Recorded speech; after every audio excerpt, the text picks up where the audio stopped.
Bonjour et bienvenue à l'émission Vie de foi. Cette semaine, nous commençons une série très importante, une série sur les fréquentations. En fait, on a appelé la série « 1001 questions et réponses sur les fréquentations ». Je peux vous dire déjà en partant, je ne pense pas d'arriver à 1000 questions et réponses, mais en gros, on va s'attarder aux questions les plus populaires et puis les choses qui sont vraiment courantes, les questions qu'on peut avoir pour qu'on puisse prendre des bonnes décisions dans le chemin de Dieu. J'aimerais ça aujourd'hui, au départ, simplement vous lire un texte dans la parole de Dieu, dans le psaume 119 et au verset 9. Il est écrit « Comment le jeune homme rendra-t-il pur son sentier en se dirigeant d'après ta parole. » Et puis vraiment, ça va être notre verset clé pour toute la série. Je me souviens quand j'étais jeune, quand j'étais plus jeune, peut-être vers l'âge de 12-13 ans, le pasteur de mon église, en fait, l'assistant pasteur de mon église locale, m'avait remis une carte d'anniversaire et ce texte-là, le psaume 119, verset 9, était dans ma carte. Et je me souviens à l'époque, j'avais lu ce texte-là et c'est spécial parce que souvent on reçoit des cartes d'anniversaire et puis, bon, nous sommes heureux de lire des beaux souhaits, mais cette fois-ci, il y avait un verset de la parole de Dieu. Et je me souviens même de cette carte. Et j'ai été touché par ce verset. J'ai décidé à ce moment-là, même si j'étais déjà sauvé, mais j'ai vraiment pris une décision. Oui, Seigneur, je veux vraiment diriger toute ma vie d'après ta parole. Et comme on va démarrer aujourd'hui une série sur les fréquentations, j'aimerais ça vraiment vous encourager à vous décider aujourd'hui même, avant d'aller plus loin, mais vraiment de vous décider que vous allez honorer la parole de Dieu dans votre vie. J'ai rencontré plusieurs personnes dans le pastorat et juste dans la vie chrétienne. J'ai rencontré des gens qui ont vécu des peines d'amour, des gens qui ont été brisés, qui ont vécu des trahisons, vraiment toutes sortes de souffrances reliées aux fréquentations. Et je sais que ce n'est pas le cœur de Dieu qu'on vive toutes ces peines d'amour-là, qu'on soit déchiré et qu'on vive dans le regret. Mais Dieu veut qu'on puisse le consulter, qu'on puisse découvrir son chemin de bénédiction, même pour les fréquentations. Et puis, c'est là où on peut avancer dans la bénédiction de l'Éternel dans nos vies. Donc, peut-être vous êtes plus jeune. Je sais que l'auditoire Vie de foi peut toucher toutes sortes de personnes, mais je sais que spécialement aujourd'hui, en commençant cette série, on va peut-être même s'adresser aux ados ou aux jeunes adultes, ou peut-être même vous êtes une personne plus âgée. Bien, peu importe, je crois que la parole de Dieu est applicable pour tous les âges. Et puis, on va se réjouir parce qu'on va découvrir ce que Dieu nous dit concernant les fréquentations. Une autre chose aussi, je voulais vous encourager. Vous savez, dans la parole de Dieu, nous sommes instruits dans le chemin de Dieu. Mais il n'y a personne au monde qui peut prendre cette décision pour nous. Nous devons prendre la décision d'emprunter le chemin de Dieu. Et si nous sommes sur un autre chemin, on doit aussi revenir et prendre la décision aujourd'hui, je vais revenir dans le chemin de Dieu. Et une chose très importante, si nous voulons marcher dans la bénédiction de l'Éternel, on doit se repentir si on a pris un chemin qui était le nôtre. Des fois, je rencontre des gens qui me disent, je sais que ce n'est pas la volonté de Dieu en ce moment, ma relation, mais c'est comme ça que je me ressens, c'est comme ça que j'évalue la situation. Moi, je trouve que je devrais faire telle ou telle chose, même si je sais que Dieu n'est pas vraiment en accord avec mon chemin. Et ça, c'est triste parce que, en fait, Dieu a toujours raison. Et j'aimerais vous encourager, dès le départ de cette série, j'aimerais vraiment vous encourager à vous humilier devant Dieu et dire, Seigneur, je veux entendre ta voix, je veux m'exposer à la parole de Dieu. Et si je réalise aujourd'hui que j'ai pris un détour où je suis en train d'être le maître de ma propre vie, bien Seigneur, je veux revenir aujourd'hui et marcher dans l'obéissance. Parce que vous devez comprendre que Dieu veut des bonnes choses pour vous. Tout ce que Dieu a dit dans sa parole, c'est pour vous, c'est pour votre bien. Ce n'est pas pour vous limiter, ce n'est pas pour vous empêcher de vivre ce que vous voulez vivre. En fait, tout ce que Dieu en réserve pour vous, c'est pour votre bien. Donc, j'aimerais ça vraiment vous encourager au départ, vraiment revenez au Seigneur de tout votre cœur et puis laissez le Seigneur vous instruire dans ses voies. J'aimerais ça aussi même prier pour une personne en ce moment qui serait dans une peine d'amour. Juste avant de commencer cette émission, je ressens dans mon cœur que je dois prier pour une ou plusieurs personnes. Donc, au nom de Jésus, je veux vraiment prier maintenant, Esprit de Dieu, que tu viennes toucher mon frère et ma sœur, tous ceux en ce moment qui vivent peut-être une peine d'amour, qui sont déçus, qui sont meurtris. Bien, Esprit de Dieu, je prie que tu puisses rencontrer la personne là où elle est, que tu puisses la toucher, que tu puisses mettre un baume de guérison et que tu puisses aussi ouvrir son cœur pour qu'elle puisse recevoir aujourd'hui une touche de toi et qu'elle reçoive ta parole qui peut vraiment changer sa vie. Dans le nom de Jésus, amen et amen. Gloire à Dieu. Donc aujourd'hui, on va parler de 5 pièges courants dans les fréquentations. Donc 5 pièges courants. Premièrement, une des choses que j'aimerais vous annoncer, c'est que le premier problème qu'on peut avoir, c'est des fréquentations en dehors des consignes bibliques. J'ai rencontré plusieurs personnes dans ma vie chrétienne et des fois, j'ai entendu des gens dire « Je sais que Dieu ne veut pas, mais moi, j'aime cette personne et puis je vais réussir à changer la situation ou peu importe. Des fois, on s'imagine être plus intelligent que Dieu. » Mais on va voir, comme on a déjà lu dans le psaume 119, verset 9, comment le jeune homme rendra-t-il pur son sentier? C'est en se dirigeant d'après la parole de Dieu. Donc déjà là, on dit, OK, je dois revenir à la parole. Et dans 2 Corinthiens chapitre 6, verset 14 à 16, je vais vous lire à partir de la Bible du Sommeur. Je veux vous lire ici un texte et au départ, vous devez comprendre le cœur de Dieu pour vous. Et je croyais que c'était vraiment important de commencer avec ce texte-là, avec ce passage, parce qu'il y a plusieurs problèmes qu'on peut retrouver dans les fréquentations parce que nous avons ignoré ce premier passage des Écritures. Ce passage va vous affranchir si vous voulez vraiment honorer le Seigneur dans vos vies. Donc, dans 2 Corinthiens 6, versets 14 à 16, « Ne vous mettez pas avec des incroyants sous un joug qui n'est pas celui du Seigneur. En effet, ce qui est juste peut-il s'unir à ce qui s'oppose à sa loi? La lumière peut-elle être solidaire des ténèbres? Christ peut-il s'accorder avec le diable? Que peut avoir en commun le croyant avec l'incroyant? Quel accord peut-il exister entre le temple de Dieu et les idoles?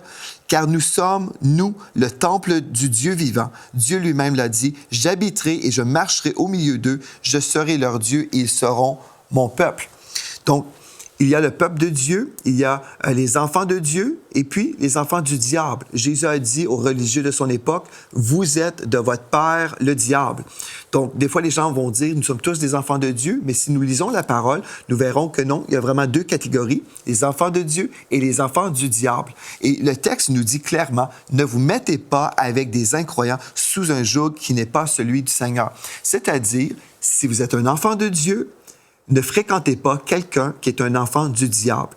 Et vous allez dire, ça, c'est vraiment poussé, là, quand même. Tu ne peux pas affirmer que telle personne ou celui que j'aime ou celle que j'aime, tu ne peux pas prétendre, pasteur Joël, que cette personne-là est un enfant du diable. Ce n'est pas moi qui dis, c'est la parole de Dieu qui dit. Ceci ne veut pas dire que la personne est méchante pour autant. Je ne suis pas en train de dire que c'est une personne cruelle parce qu'on dit que c'est un enfant du diable. Mais en fait, il y a juste 2 catégories de gens. Il y a des gens dans la lumière et des gens dans les ténèbres. Et puis, si on fréquente quelqu'un qui marche dans les ténèbres, c'est soit qu'on va être influencé vers le mal ou, en fait, c'est l'inverse. La personne, oui, peut entrer dans la lumière, mais la Bible nous dit, ne vous mettez pas avec des incroyants. Et des fois, les gens disent, bien, moi, je vais me mettre avec un incroyant et je vais réussir à convertir cette personne. Bien, Dieu peut le faire, gloire à Dieu, on peut prier pour des gens, mais assurez-vous, avant de vous mettre avec une personne, avant de fréquenter cette personne-là, assurez-vous qu'elle est vraiment née de nouveau, qu'elle est vraiment sauvée et qu'elle ne fait pas semblant d'être sauvée pour vous. J'ai vu des cas, par exemple, dans mon église locale, il y avait un jeune homme qui était avec sa copine, et puis cette copine n'était pas sauvée, mais elle a fait semblant d'être chrétienne pour lui faire plaisir. Elle s'est même fait baptiser pour lui, mais en fait, on a vu après un certain moment que cette fille-là n'était pas sauvée. Parce que lorsque nous sommes sauvés, il y a un miracle qui se produit. Nous recevons une nouvelle nature, nos goûts changent, on veut honorer Dieu avec nos vies. Mais quand on marche avec le diable, bien, on n'a pas ce désir de marcher dans la pureté et la sainteté. Donc, il va y avoir une révélation assez rapide. Donc, tout de suite, au départ, si vous croyez que c'est important de suivre la parole de Dieu, bien, vous devriez comprendre que non, je ne vais pas me mettre avec un incroyant ou une incroyante. Amen. Si vous dites, Pasteur Joël, c'est trop difficile, bien, dans mon église locale, tu ne connais pas la situation, je ne vois pas de personne qui pourrait m'intéresser. Vous savez, on entend toutes sortes de choses, mais on peut avoir des excuses, on peut avoir des arguments, mais si on veut honorer Dieu, nous allons faire ce que Dieu nous dit de faire. Et j'aimerais vous encourager, ne vous croyez pas plus sage que Dieu. Dieu connaît le chemin. Et puis, vous savez, si Dieu vous appelle dans une église locale, il peut certainement envoyer cette personne, la personne que Dieu a prédestinée pour vous. Il peut certainement l'envoyer dans votre église locale, mais pas forcément. Vous pourrez rencontrer celle que Dieu a choisie pour vous ou celui que Dieu a choisi pour vous dans un autre contexte, selon la direction du Saint-Esprit. Parce que si nous sommes enfants de Dieu, nous sommes dirigés par l'Esprit de Dieu. Donc, nous ne sommes pas limités à notre culte du dimanche matin pour trouver la personne. Si nous sommes en relation avec Dieu, Dieu va vraiment diriger nos pas et nous allons rencontrer la personne que Dieu en réserve pour nous. Mais vous devez croire aujourd'hui que la parole de Dieu est vraiment la vérité. Et dans 2 Timothée, chapitre 3, au verset 16, j'aimerais ça vous lire un texte ici. Il est écrit: toute écriture, toute parole, toute écriture est inspirée de Dieu et utile pour enseigner, pour convaincre, pour corriger, pour instruire dans la justice, pour instruire dans le chemin de Dieu, afin que l'homme de Dieu soit accompli et propre à toute bonne œuvre. Ce texte-là est tellement formidable. Ce texte-là me dit que je devrais absolument suivre la parole de Dieu parce qu'elle est utile pour m'enseigner, pour me corriger si je suis dans un mauvais chemin, gloire à Dieu, et pour m'instruire dans la justice. Et aujourd'hui, avant d'aller plus loin, je veux vraiment vous encourager de tout mon cœur, abandonnez vos idées et suivez les idées de Dieu. Amen. Et vous allez le faire si vous aimez Dieu véritablement. Dans Marc 12, verset 30, la Bible nous dit: « Tu aimeras donc le Seigneur ton Dieu de tout ton cœur, de toute ton âme, de toute ta pensée et de toute ton énergie. » Dans la Bible du Sommeur, ou de toute ta force. Mais si nous aimons vraiment Dieu, nous allons honorer sa parole. Si nous aimons le Seigneur Jésus, nous allons suivre ses commandements. C'est ça que le Seigneur a dit lui-même. Donc, on doit comprendre aujourd'hui, je dois aimer Dieu premièrement et de tout mon cœur, pas d'une façon à demi, mais vraiment de tout mon cœur. Et j'aimerais ça aussi vous faire réaliser une chose. Vous n'aimerez personne véritablement à moins d'aimer Dieu premièrement.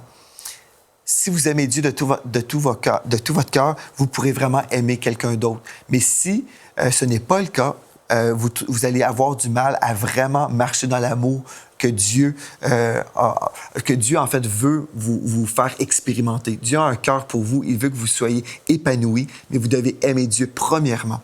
Et personne ne vous aimera vraiment s'il n'aime pas Dieu premièrement. C'est la même chose aussi. Vous voulez aimer Dieu de tout votre cœur, mais vous voulez aussi être avec une personne qui va aimer Dieu premièrement. Parce que si cette personne aime Dieu de tout son cœur, vous savez que vous avez quelque chose en commun et c'est certain qu'il va honorer la parole de Dieu et il va vous honorer aussi parce qu'il va honorer le cœur de Dieu pour vous. Amen. Donc, la première chose qu'on voulait établir, le premier piège, c'est d'être dans des fréquentations en dehors des consignes bibliques.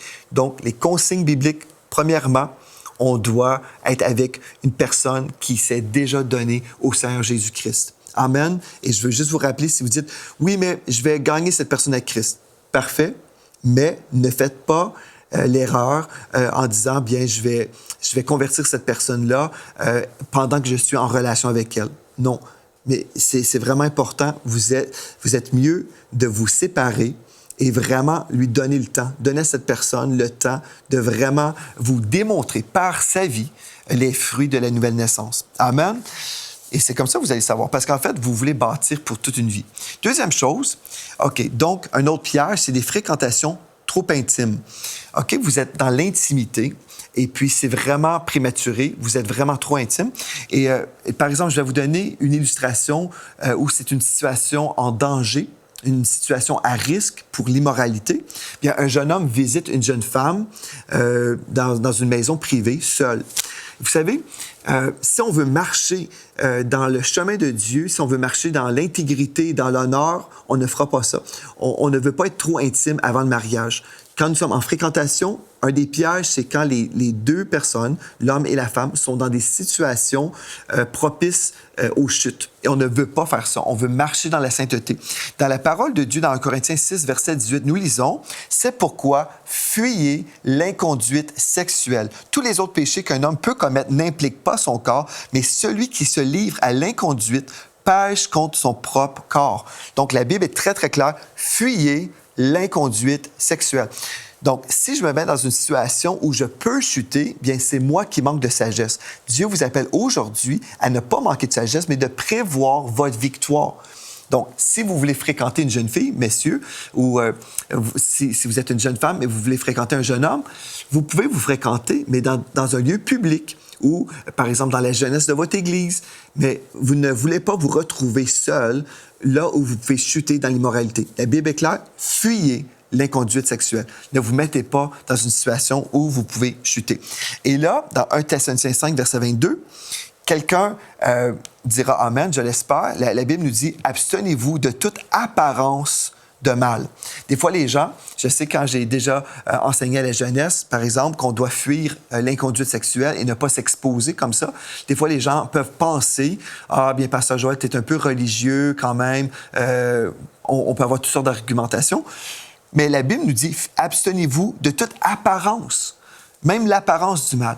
Quelqu'un dirait, oui, mais on est ensemble, on ne chute pas, on peut se contrôler. Mais la Bible va au-delà de simplement dire fuir l'inconduite sexuelle, mais même l'apparence du mal. Donc, vous devez protéger votre témoignage personnel aussi. Si vous êtes un jeune homme et vous allez visiter une jeune fille dans son appartement et puis vous êtes seul, vous êtes en train de diminuer votre témoignage chrétien. Parce que même si vous dites que vous marchez dans la sainteté et que vous vous conservez jusqu'au mariage, même si c'est votre cas, la Bible nous dit « Abstenez-vous de toute apparence de mal ».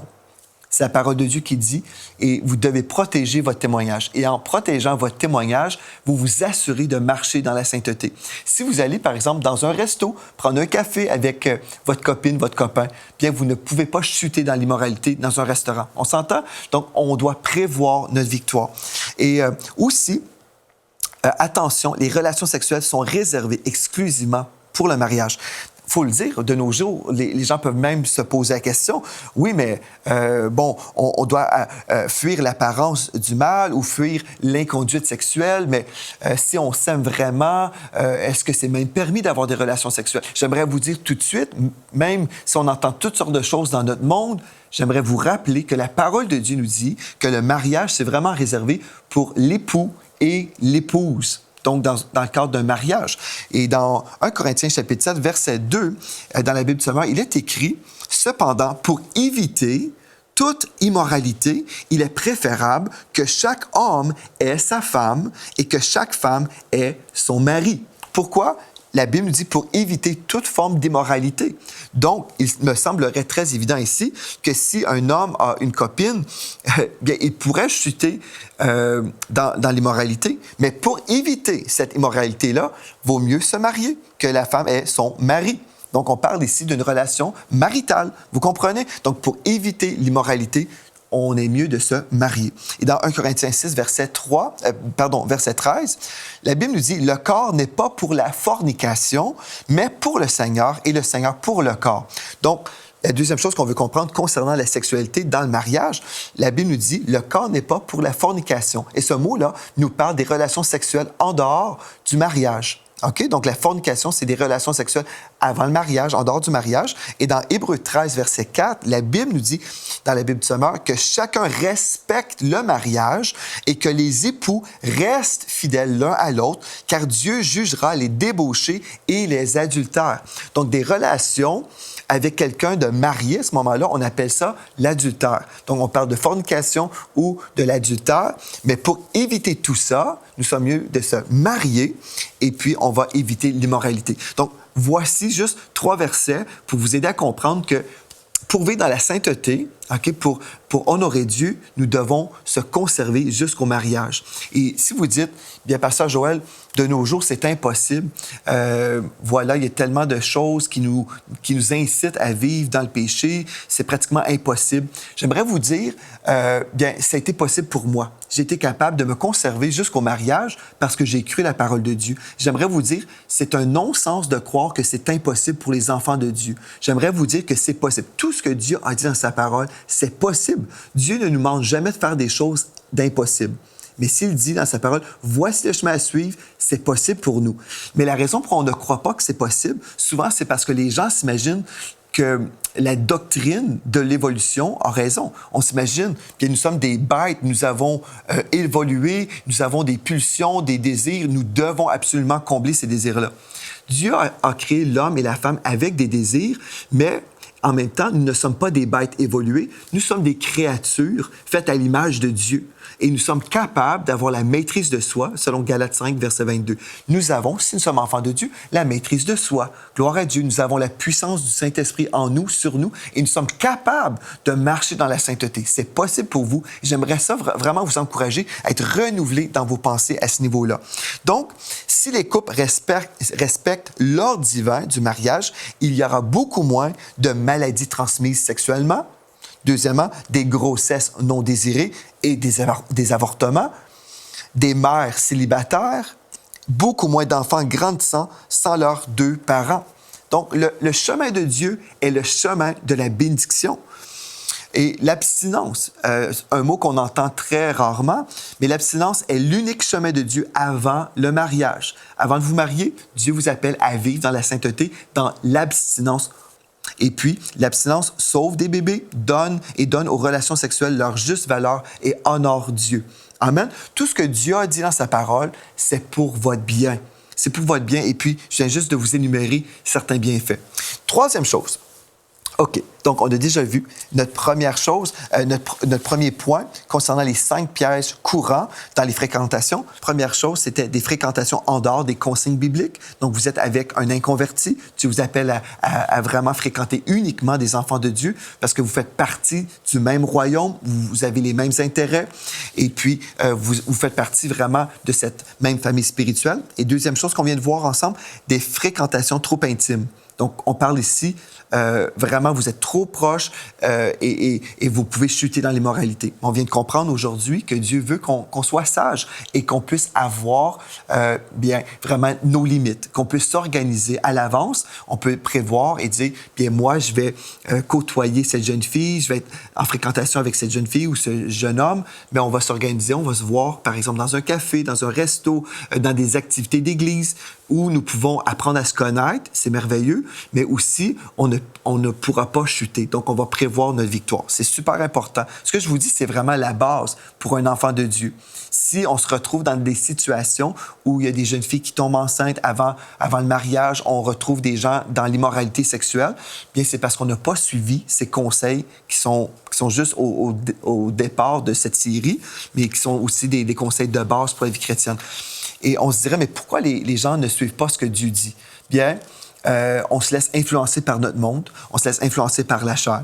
Et la troisième chose maintenant, un troisième piège, c'est des fréquentations trop courtes, trop courtes. On a tellement des désirs, on est en amour, on s'imagine être en amour parfois et ce n'est pas toujours le cas. On est emballé avec une personne, on voit cette personne toujours dans tout ce qu'on peut faire, on est vraiment emballé en admiration.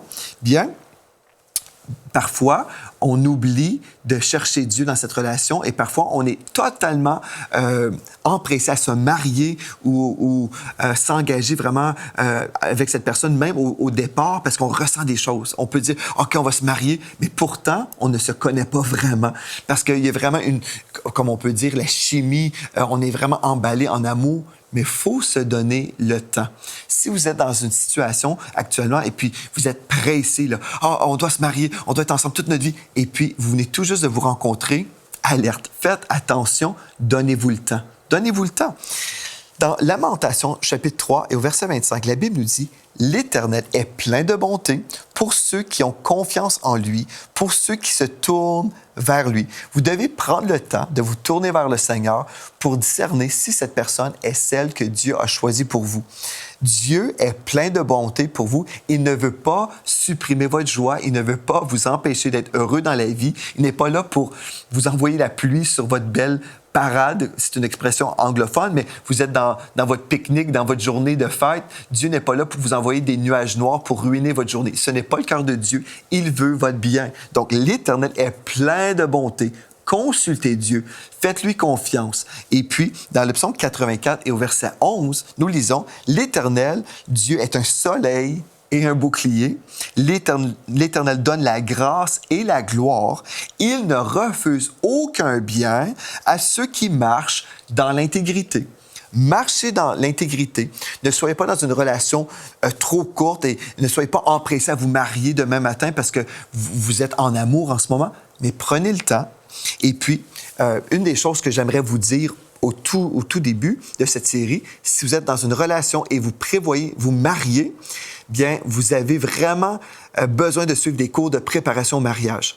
Si vous dites, bien, je ne sais pas si dans mon Église, on a ces cours-là, si mon pasteur offre ces cours, je ne sais pas, bien, informez-vous. C'est très important de suivre des cours de préparation au mariage. Dans notre Église, on offre ces cours-là. Et puis, je suis heureux de voir certains couples se marier et d'autres ne pas se marier. Pourquoi je suis heureux de voir des couples qui ne se marient pas? Bien, en passant à travers des cours de préparation au mariage, des fois, même si les deux sont en amour, c'est vraiment la gloire, c'est la bénédiction, tout ça, mais on prend le temps, on investit un peu de temps et on commence à parler des choses qui sont vraies.